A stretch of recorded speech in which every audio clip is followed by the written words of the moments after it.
n'en pouvait plus, il m'a dit. C'est vrai qu'on arrive, c'est un suspense. À toi, le sénateur.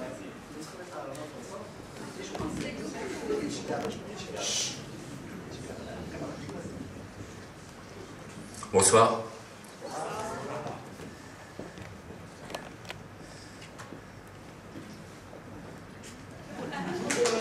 Je vous annonce une grande nouvelle.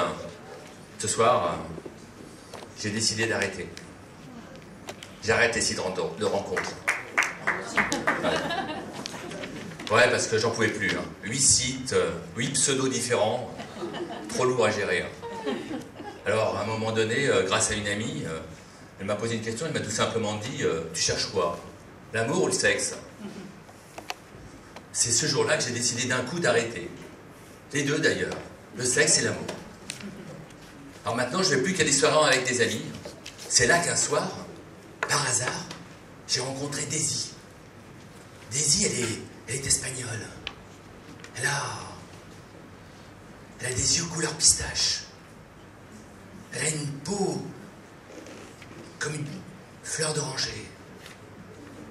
Ses paroles, je les bois comme du gazpacho frais dans mon désert amoureux. Alors, à un moment, ça a dû la gêner. J'avais envie d'aller aux toilettes. Je me suis levé. Elle m'a suivi. C'est gênant, j'ai très envie de pisser. Donc à un moment donné, elle se met devant moi et elle me dit t'es supporter de l'OM? Mais comment elle le sait? Comment tu le sais? Et là, elle me fixe bien dans les yeux, elle me dit regarde-moi bien, sur mon front là, il n'y a pas écrit droite aux putes? T'as une façon de me regarder qui me déplaît. Et quoi? Tu veux tremper ton biscuit? Tu veux me sauter comme une crêpe? Je préfère que tu me le dises franchement. Si tu veux bivouaquer dans la crevasse, dis-le-moi. Alors, à un moment donné, je ne savais pas quoi dire. Je me suis dit, tiens, mon pote Franck, qu'est-ce qu'il me dirait dans cette occasion? Bah oui, il me dirait, Paolo, si t'es pris par l'émotion, ne dis rien. Respire bien. Broche ta prise de terre. Et surtout, au lieu de répondre du tac au tac, envoie-lui une question. Oh, ma prise de terre est bien branchée. Oh, j'ai envie de pisser. Bon, j'envoie une question. Daisy, qu'est-ce qu'il nous reste d'inouï à entendre et d'inédit à dire? Elle n'a pas aimé. Elle m'a dit, tu commences à me gaver avec ta prose. Allez, va pisser, on en parle après. Bon. Aux toilettes, je me dis, Paolo, calme-toi. Arrête de la regarder comme une poire belle Hélène. Bon, au retour, je bafouille quelque chose du genre, bon, écoute, excuse-moi, je suis un peu énervé, on peut discuter. Elle est surveillante anesthésiste, dans un hôpital. Elle survit avec un homme depuis 6 ans. Pendant qu'elle me raconte le naufrage de son couple, je me dis, Paolo, la gaffe pas, ne parle pas de tes enfants pendant des heures. Rappelle-toi, tu cherches pas un babysitter, alors t'envoies coucher le père et tu réveilles l'homme, ok? Bon, on a commencé à parler de voyages, des pays qui nous font rêver. Ben, plus on s'éloignait et plus on se rapprochait. On a parlé pendant des heures comme ça. C'est plutôt bon signe, ça, non? Je crois que Daisy, elle doit faire partie du même club que moi, les assoiffés d'amour. J'ai peut-être l'appelée déshydratée. À un moment donné, je lui ai lancé ça te dit de venir manger un plat de pâtes chez moi? Un plat de spaghetti un soir? Moi, j'ai la pâte avec des pâtes. Et toi? Du coup, elle m'a dit d'accord. Ça promet. Une semaine plus tard, elle arrive. Oh, au début, c'est génial. Tout est fluide. Les paroles, les gestes, les spaghettis, les moelleux, ça passe, fluide. Mais 2 heures après, ça devient aride. On n'a plus rien à manger, plus rien à nous dire. Dans le salon, c'est la mousson. Ça devient moite. À un moment donné, on jette des regards de mort de soif. Mais aucun d'entre nous n'ose prendre la carafe. Alors, je me lève. Je vais vers la fenêtre.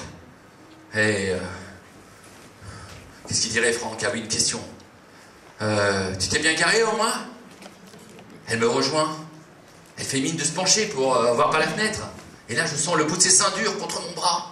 J'en peux plus. De ma bouche sèche sort 7 mots. Daisy, J'ai envie de te câliner, là. Et là, elle monte au filet. Elle me dit, mais Paolo, moi aussi, j'en ai très envie. Ouf. Hélas, elle remonte, elle repart en fond de cours. Elle me dit, tu crois que c'est facile, toi? Tu te déshabilles ou pas? Et je garde mon slip. Les volets, on peut les fermer? T'as de la musique classique, ça me détend. Non, t'inquiète, j'en ai amené. Je reviens, je vais me laver les dents.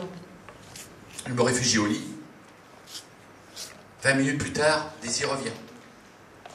J'en profite, pendant son absence, pour préparer 4-5 carouets sexuels, pour pas trop ramer tout à l'heure. Quand elle revient, elle me dit non, on regarde pas me déshabiller. Elle se glisse dans les draps, je me rapproche d'elle, et là, à ma grande surprise, elle en profite aussitôt pour me prendre les choses de la vie en main. Tout en tenant mes couilles en main, elle engage la conversation. Elle me dit, tu crois que je les manipule ou pas? Moi j'éclate de rire. Elle non. Mais non, c'est sérieux. Elle parle des infirmières dont elle est responsable.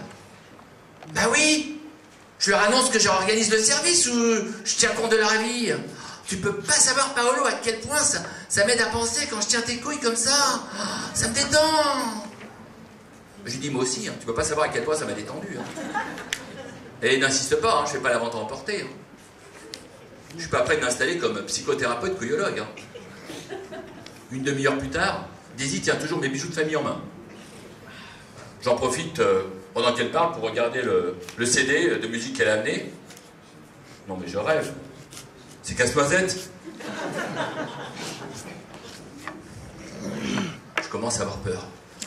Imagine qu'elle se voit en train de danser les castagnettes. Aïe, aïe, aïe, aïe, aïe, aïe, aïe. Alors je pose d'autres questions, je lui dis, écoute, dis-moi Daisy, quand t'étais petite, t'aimais bien malaxer la pâte à modeler?